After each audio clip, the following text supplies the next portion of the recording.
ಪಿತನ ಸುತನ ಮತ್ತು ಪವಿತ್ರಾತ್ಮನ ನಾಮದಲ್ಲಿ ಆಮೆನ್.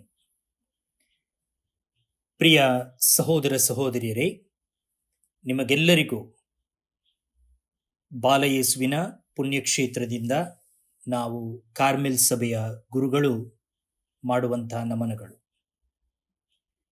ಇಂದು ನಾವು ಸ್ವರ್ಗಾರೋಹಣದ ಮಹೋತ್ಸವವನ್ನು ಕೊಂಡಾಡುತ್ತಿದ್ದೇವೆ.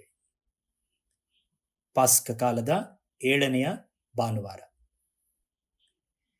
ಈ ದಿನದ ಕಾರ್ಮೆಲ್ ಧ್ಯಾನಕ್ಕೆ ನಿಮಗೆಲ್ಲರಿಗೂ ನಾವು ಸ್ವಾಗತವನ್ನು ಕೋರುವಾಗ ಶುಭ ಸಂದೇಶದ ಮೇಲೆ ಧ್ಯಾನವನ್ನು ಮಾಡೋಣ. ಅದಕ್ಕೆ ಮುಂಚೆ ಶುಭ ಸಂದೇಶವನ್ನು ಗಮನವಿಟ್ಟು ಆಲಿಸೋಣ.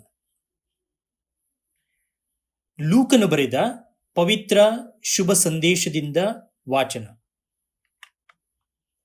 ಆ ಕಾಲದಲ್ಲಿ ಯೇಸು ತಮ್ಮ ಶಿಷ್ಯರಿಗೆ ಹೀಗೆಂದರು: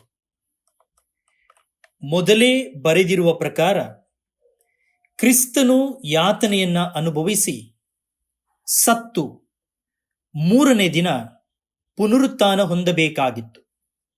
ಅಲ್ಲದೆ ಜನರು ಪಾಪ ಪರಿಹಾರ ಪಡೆಯಬೇಕಾದರೆ ಪಶ್ಚಾತ್ತಾಪ ಪಟ್ಟು ಪಾಪಕ್ಕೆ ವಿಮುಖರಾಗಿ ದೈವಾಭಿಮುಖಗಳಾಗಬೇಕಂತಲೂ ಈ ಸಂದೇಶವನ್ನ ಜೆರೂಸಲೇಮಿನಿಂದ ಮೊದಲುಗೊಂಡು ಎಲ್ಲ ಜನಾಂಗಗಳಿಗೂ ಆತನ ಹೆಸರಿನಲ್ಲೇ ಪ್ರಕಟಿಸಬೇಕಂತಲೂ ಮೊದಲೇ ಲಿಖಿತವಾಗಿತ್ತು. ಇದಕ್ಕೆಲ್ಲ ನೀವೇ ಸಾಕ್ಷಿಗಳು. ನನ್ನ ಪಿತ ವಾಗ್ದಾನ ಮಾಡಿದ ವ್ಯಕ್ತಿಯನ್ನು ನಾನೇ ನಿಮಗೆ ಕಳುಹಿಸಿಕೊಡುವೆನು. ಸ್ವರ್ಗದಿಂದ ಬರುವ ಶಕ್ತಿಯಿಂದ ನೀವು ಭೂಷಿತರಾಗುವ ತನಕ ಈ ಪಟ್ಟಣದಲ್ಲೇ ಕಾದಿರಿ ಎಂದು ಹೇಳಿದರು. ಕಟ್ಟಕಡೆಗೆ ಯೇಸು ಶಿಷ್ಯರನ್ನು ಬೆತಾನಿಯ ಎಂಬ ಊರಿನವರೆಗೆ ಕರೆದುಕೊಂಡು ಹೋದರು. ಅಲ್ಲಿ ತಮ್ಮ ಕರಗಳನ್ನೆತ್ತಿ ಆಶೀರ್ವದಿಸಿದರು. ಆಶೀರ್ವದಿಸುತ್ತಿದ್ದ ಹಾಗೆಯೇ ಅವರನ್ನು ಬೀಳ್ಕೊಟ್ಟರು ಮತ್ತು ಸ್ವರ್ಗಕ್ಕೆ ಒಯ್ಯಲ್ಪಟ್ಟರು.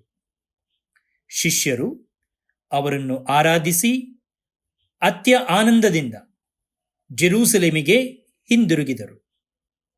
ಮಹಾದೇವಾಲಯದಲ್ಲಿ ದೇವರನ್ನು ಸತತವಾಗಿ ಸ್ತುತಿ ಮಾಡಿಕೊಂಡಿದ್ದರು.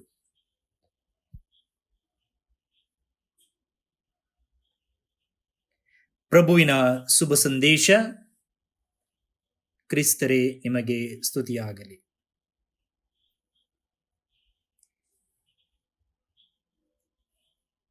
ಕ್ರಿಸ್ತ ಯೇಸುವಿನಲ್ಲಿ ನನ್ನೊಲವಿನ ಸಹೋದರ ಸಹೋದರಿಯರೇ, ನಾವಿಂದು ಕ್ರಿಸ್ತರು ಸ್ವರ್ಗಾರೋಹಣವಾದ ಮಹೋತ್ಸವವನ್ನ ಕೊಂಡಾಡುತ್ತಿದ್ದೇವೆ. ಬರುವ ಭಾನುವಾರ ಪಂಚದಶಮಿ ಹಬ್ಬ, ಪೆಂಟೆಕಾಸ್ಟ್ ಹಬ್ಬ. ಆ ಮೂಲಕ ಈ ಪಾಸ್ಕ ಕಾಲಕ್ಕೆ ನಾವು ವಿದಾಯ ಹೇಳುತ್ತೇವೆ. ಅಂದರೆ ಇನ್ನು 1 ವಾರ ಮಾತ್ರ ಈ ಪಾಸ್ಕ ಕಾಲ ಇದೆ. ಇಂದು ಯೇಸು ಕ್ರಿಸ್ತರು ದೈಹಿಕವಾಗಿ ಸ್ವರ್ಗಕ್ಕೆ ಆರೋಹಣವಾದರು. ಆ ಒಂದು ಘಟನೆಯನ್ನ ನಮ್ಮ ಮನಸ್ಸಿನಲ್ಲೇ ನಾವು ಚಿತ್ರಿಸಿಕೊಳ್ಳೋಣ. ಯೇಸು ಕ್ರಿಸ್ತರು ಶಿಲುಬೆಯ ಮೇಲೆ ಮಡಿದು ಪುನರುತ್ಥಾನರಾಗಿ ತಮ್ಮ ಶಿಷ್ಯರೊಂದಿಗಿದ್ದು ಅವರಿಗೆ ಧೈರ್ಯ ತುಂಬಿಸಿ ಈಗ ತಮ್ಮ ಆ ಒಂದು ನಿಯೋಗವನ್ನ ಸಂಪೂರ್ಣಗೊಳಿಸಿ ಸ್ವರ್ಗಕ್ಕೆ ಏರಿ ಹೋಗ್ತಾ ಇದ್ದಾರೆ. ನಿಜಕ್ಕೂ ಸಂತೋಷ, ತೃಪ್ತಿ, ಸಮಾಧಾನದ ಒಂದು ಗಳಿಗೆ. ಆದರೆ ಈ ಒಂದು ಘಟನೆ ಶಿಷ್ಯರಿಗೆ ಅವರ ನಿಯೋಗವನ್ನ ಮುಂದುವರಿಸಿಕೊಳ್ಳಲು, ಅವರ ಜವಾಬ್ದಾರಿಯನ್ನು ನಿಭಾಯಿಸಲು ಯಾವ ರೀತಿಯಲ್ಲಿ ಪ್ರೇರಣೆಯಾಯಿತು? ಯೇಸು ಕ್ರಿಸ್ತರ ಶಿಷ್ಯರ ಮುಂದಿನ ಹೆಜ್ಜೆ ಏನು? ನೋಡಿ, ಇಂದಿನ ಶುಭ ಸಂದೇಶದಲ್ಲಿ ಯೇಸು ಕ್ರಿಸ್ತರು ಸ್ವರ್ಗಾರೋಹಣವಾಗುವಾಗ ತಮ್ಮ ಶಿಷ್ಯರನ್ನ ಉದ್ದೇಶಿಸಿ ಹೇಳಿದಂಥ ಮಾತುಗಳಿವೆ. ಅವನ್ನ ಇವಾಗಲೇ ನಾವು ವಾಚನವನ್ನ ಓದುವಾಗ ಕೇಳಿಸಿಕೊಂಡೆವು. ಈಗ ಅವರು ಹೇಳಿದಂಥ ಒಂದು ಮಾತನ್ನ ನಾನು ತೆಗೆದುಕೊಂಡು ನಿಮ್ಮೊಂದಿಗೆ ಧ್ಯಾನಿಸಲು ಪ್ರಯತ್ನವನ್ನ ಪಡ್ತಾ ಇದ್ದೇನೆ. ಅದೇನದು? ಯೇಸು ಕ್ರಿಸ್ತರು ಹೇಳಿದ್ರು, ಈ ಪಟ್ಟಣದಲ್ಲೇ ಕಾದಿರಿ, ಸ್ವರ್ಗದಿಂದ ಬರುವ ಶಕ್ತಿಯಿಂದ ನೀವು ಭೂಷಿತರಾಗುವ ತನಕ ಈ ಪಟ್ಟಣದಲ್ಲೇ ಕಾದಿರಿ. Stay in the city until you are clothed with the power from on high.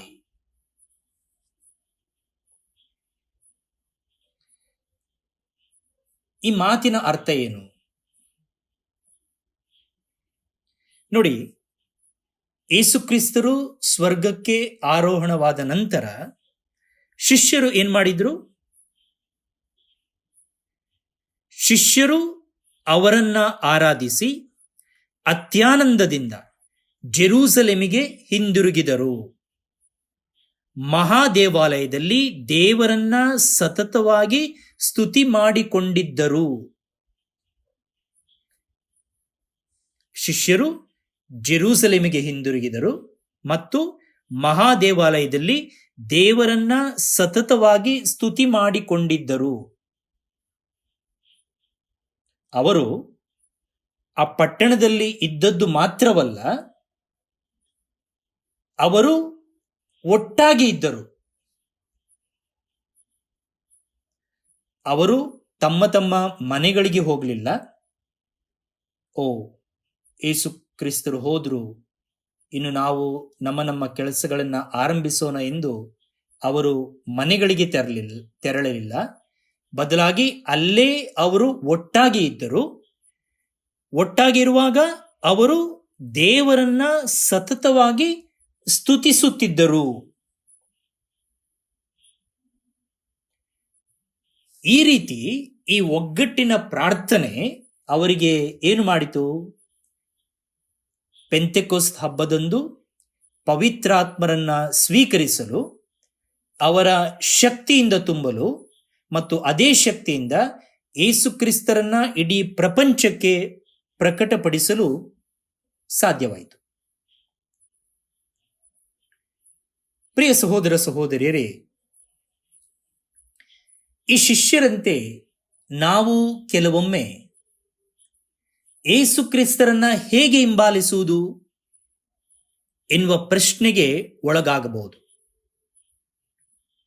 ಯೇಸು ಕ್ರಿಸ್ತರನ್ನ ನಾವು ನೋಡಲಿಕ್ಕೆ ಸಾಧ್ಯವಿಲ್ಲ, ಯೇಸು ಕ್ರಿಸ್ತರನ್ನ ದೈಹಿಕವಾಗಿ ಅನುಭವಿಸಲಿಕ್ಕೆ ಸಾಧ್ಯವಿಲ್ಲ. ಹೀಗಿರುವಾಗ ಯೇಸು ಕ್ರಿಸ್ತರನ್ನ ನಾವು ಹೇಗೆ ಹಿಂಬಾಲಿಸುವುದು? ಉತ್ತರ ಅದೇ. ಏನದು? ಈ ಪಟ್ಟಣದಲ್ಲೇ ಕಾದಿರಿ, ರಿಮೇನ್ ಇನ್ ದಿಸ್ ಸಿಟಿ. ಅಂದ್ರೆ ಅರ್ಥ ಏನು?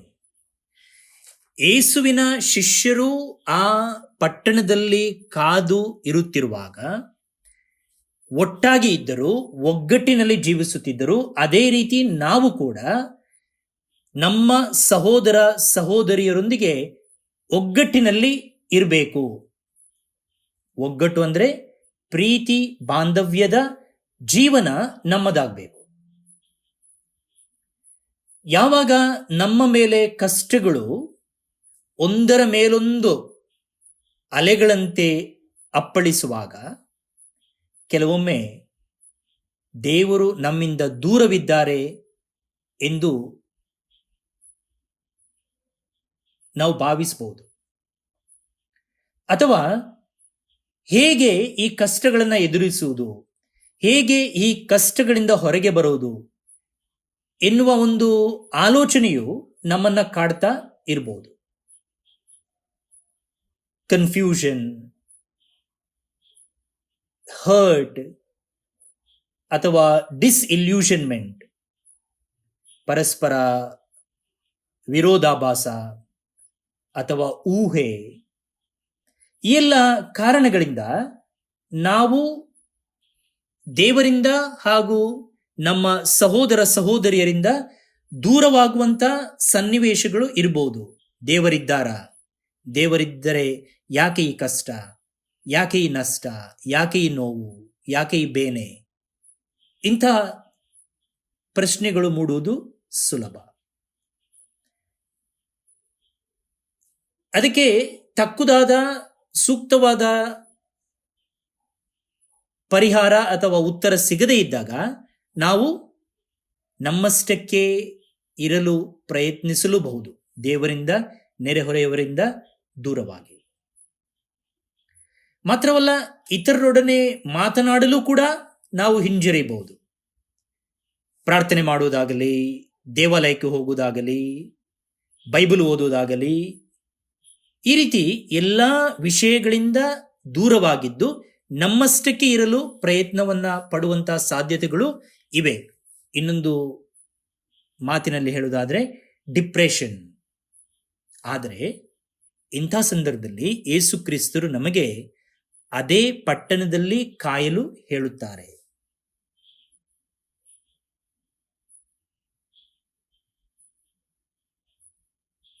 ಅದೇ ಪಟ್ಟಣದಲ್ಲಿ ಇರುವುದೆಂದರೆ ಪರಸ್ಪರ ಒಗ್ಗಟ್ಟಿನಲ್ಲಿ ಜೀವಿಸುವುದು, ಸಹೋದರ ಸಹೋದರಿಯರಿಗೆ ಹತ್ತಿರವಾಗುವುದು, ಜೊತೆಗೆ ದೇವರಿಗೂ ಹತ್ತಿರವಾಗುವುದು. ಯಾವಾಗ ದೇವರು ನನ್ನಿಂದ ದೂರವಿದ್ದಾರೆ ಎಂಬ ಭಾವನೆಗಳು ನಮ್ಮ ಮನಸ್ಸಿಗೆ ಬರುತ್ತವೆಯೋ, ನಾನು ದೇವರಿಂದ ದೂರವಾಗ್ತೇನೆ ಎಂದು ನನಗೆ ಭಾವನೆ ಬರುತ್ತದೆಯೋ, ಅಂಥ ಸಂದರ್ಭದಲ್ಲಿ ನಾವು ಇನ್ನೂ ಹೆಚ್ಚಾಗಿ ಪ್ರಯತ್ನವನ್ನ ಪಟ್ಟು ದೇವರಿಗೆ ಹಾಗೂ ನಮ್ಮ ನೆರೆಹೊರೆಯವರಿಗೆ ನಾವು ಹತ್ತಿರವಾಗಿ ಇರಬೇಕು. ಈ ರೀತಿ ನೋಡಿ, ಇಲ್ಲಿ ಯೇಸುಕ್ರಿಸ್ತರ ಶಿಷ್ಯರು ಮಾಡಿದ್ದು ಅದನ್ನೇ. ಯೇಸುಕ್ರಿಸ್ತರು ಅವರಿಂದ ದೂರವಾದಾಗ ಅವರು ಏನು ಮಾಡಿದ್ರು? ಅದೇ ಪಟ್ಟಣದಲ್ಲಿ ಇದ್ರು, ಮನೆಗಳಿಗೆ ಹೋಗಲಿಲ್ಲ. ಅದೇ ಪಟ್ಟಣದಲ್ಲಿ ಇದ್ರು ಅಂದ್ರೆ ಅವರು ಒಟ್ಟಾಗಿ ಜೀವಿಸ್ತಾ ಇದ್ರು. ಒಟ್ಟಾಗಿ ಜೀವಿಸುವಾಗ ಅಲ್ಲಿ ಅವರು ಏನ್ ಮಾಡ್ತಾ ಇದ್ರು? ಪ್ರಾರ್ಥನೆಯನ್ನ ಮಾಡ್ತಾ ಇದ್ರು, ದೇವರನ್ನ ಸತತವಾಗಿ ಸ್ತುತಿ ಮಾಡ್ತಾ ಇದ್ರು. ಈ ಸ್ತುತಿ ಮಾಡುವಂತ ಸಂದರ್ಭದಲ್ಲಿಯೇ ಪವಿತ್ರಾತ್ಮರು ಅವರ ಮೇಲೆ ಇಳಿದು ಬಂದದ್ದು. ಈ ರೀತಿ ಪ್ರಿಯ ಸಹೋದರ ಸಹೋದರಿಯರೇ, ನಾವು ಕೂಡ ಒಬ್ಬರಿಗೊಬ್ಬರು ಹತ್ತಿರವಾಗಿ ಒಗ್ಗಟ್ಟಿನಿಂದ, ಪ್ರೀತಿ ಸಮಾಧಾನದಿಂದ ಜೀವಿಸಿ ದೇವರನ್ನ ಸ್ತುತಿ ಪ್ರಾರ್ಥನೆಗಳ ಮೂಲಕ ಕೊಂಡಾಡುವಾಗ, ಸ್ತುತಿಸುವಾಗ, ಪ್ರಾರ್ಥಿಸುವಾಗ ದೇವರು ನಮಗೆ ಹತ್ತಿರವಾಗುತ್ತಾರೆ. ಪವಿತ್ರಾತ್ಮರು ನಮ್ಮ ಮೇಲೆ ಇಳಿದು ಬರುತ್ತಾರೆ. ಅವರ ಶಕ್ತಿ, ಅವರ ಕೃಪೆಯಿಂದ ನಮ್ಮನ್ನ ತುಂಬುತ್ತಾರೆ. ಈ ರೀತಿ ನಾವು ನಮ್ಮ ಕೆಲಸವನ್ನ, ಜವಾಬ್ದಾರಿಯನ್ನ, ನಿಯೋಗವನ್ನ ಈ ಪ್ರಪಂಚದಲ್ಲಿ ಪೂರೈಸಬಹುದಾಗಿದೆ. ಈ ಒಂದು ಕೃಪೆಗಾಗಿ ಈಗ ಪ್ರಾರ್ಥಿಸೋಣ. ಇಂದಿನ ಕೀರ್ತನೆಯನ್ನ ನಾವು ಪ್ರಾರ್ಥಿಸೋಣ. ನಿಮ್ಮ ಉತ್ತರವಾಗಲಿ. ಏರಿಹನು ಪ್ರಭು ಜಯ ಜಯಕಾರದೊಂದಿಗೆ, ಆರೋಹಣವಾದನು ತುತ್ತೂರಿ ನಾದದ ಜೊತೆಗೆ. ಒಟ್ಟಾಗಿ ಹೇಳೋಣ. ಏರಿದನು ಪ್ರಭು ಜಯ ಜಯಕಾರದೊಂದಿಗೆ, ಆರೋಹಣವಾದನು ತುತ್ತೂರಿ ನಾದದ ಜೊತೆಗೆ. ಸರ್ವ ಜನಾಂಗಗಳೇ ಚಪ್ಪಾಳೆ ಹೊಡೆಯಿರಿ, ಸರ್ವೇಶ್ವರನಿಗೆ ಜಯ ಜಯ ಘೋಷ ಮಾಡಿರಿ. ಪರಾತ್ಪರನಾದ ಪ್ರಭುವು ಘನಗಂಭೀರನು, ಪ್ರಪಂಚಕ್ಕೆಲ್ಲ ರಾಜಾದಿರಾಜನು. ಶ್ಲೋಕ. ಏರಿಹನು ಪ್ರಭು ಜಯ ಜಯಕಾರದೊಂದಿಗೆ, ಆರೋಹಣವಾದನು ತುತ್ತೂರಿ ನಾದದ ಜೊತೆಗೆ. ಏರಿದನು ಪ್ರಭು ಜಯ ಜಯಕಾರದೊಂದಿಗೆ, ಆರೋಹಣವಾದನು ತುತ್ತೂರಿ ನಾದದ ಜೊತೆಗೆ. ಕೀರ್ತಿಸಿರಿ ನಮ್ಮ ದೇವನನ್ನು ಸಂಕೀರ್ತಿಸಿರಿ, ಕೀರ್ತಿಸಿರಿ ನಮ್ಮ ರಾಜನನ್ನು ಸಂಕೀರ್ತಿಸಿರಿ. ಶ್ಲೋಕ. ಏರಿದನು ಪ್ರಭು ಜಯ ಜಯಕಾರದೊಂದಿಗೆ, ಆರೋಹಣವಾದನು ತುತ್ತೂರಿ ನಾದದ ಜೊತೆಗೆ. ದೇವನು ಭೂಮಂಡಲಕ್ಕೆಲ್ಲ ಒಡೆಯನು, ಕೀರ್ತನೆಯಿಂದ ಕೊಂಡಾಡಿರಿ ಆತನನು. ವಹಿಸಿಕೊಂಡನು ದೇವನು ಸರ್ವಾಧಿಪತ್ಯ, ಅಲಂಕರಿಸಿಹನು ತನ್ನ ಪೂಜ್ಯ ಗದ್ದುಗೆಯ. ಶ್ಲೋಕ. ಏರಿಹನು ಪ್ರಭು ಜಯ ಜಯಕಾರದೊಂದಿಗೆ, ಆರೋಹಣವಾದನು ತುತ್ತೂರಿ ನಾದದ ಜೊತೆಗೆ. ಪಿತನಿಗೂ ಸುತನಿಗೂ ಪವಿತ್ರಾತ್ಮರಿಗೂ ಮಹಿಮೆಯಾಗಲಿ, ಆದಿಯಲ್ಲಿ ಇದ್ದ ಹಾಗೆ ಈಗಲೂ ಯುಗಯುಗಾಂತರಕ್ಕೂ ಆಮೇನ್. ದೇವರ ಆಶೀರ್ವಾದಗಳನ್ನು ಬೇಡಿಕೊಳ್ಳೋಣ. ಪ್ರಭು ನಿಮ್ಮೊಡನೆ ಇರಲಿ, ನಿಮ್ಮಾತ್ಮದೊಡನೆಯೂ ಇರಲಿ. ಸರ್ವಶಕ್ತ ದೇವರಾದ ಪಿತಾ, ಸುತ ಮತ್ತೆ ಪವಿತ್ರಾತ್ಮರು ನಿಮ್ಮನ್ನ ಆಶೀರ್ವದಿಸಲಿ. ಆಮೇನ್. ಪ್ರಿಯರೇ, ನಿಮಗೆಲ್ಲರಿಗೂ ಈ ಸ್ವರ್ಗಾರೋಹಣ ಹಬ್ಬದ ಶುಭಾಶಯಗಳನ್ನು ಕೋರುತ್ತೇವೆ. ನಾನು ಫಾದರ್ ಸ್ಟೀವನ್ ಪಿರೇರಾ, ಕಾರ್ಮೆಲ್ ಸಭೆಯ ಗುರುಗಳು, ಬಾಲಯೇಸುವಿನ ಪುಣ್ಯಕ್ಷೇತ್ರ, ಮಂಗಳೂರು. ಶುಭವಾಗಲಿ. ಧನ್ಯವಾದಗಳು.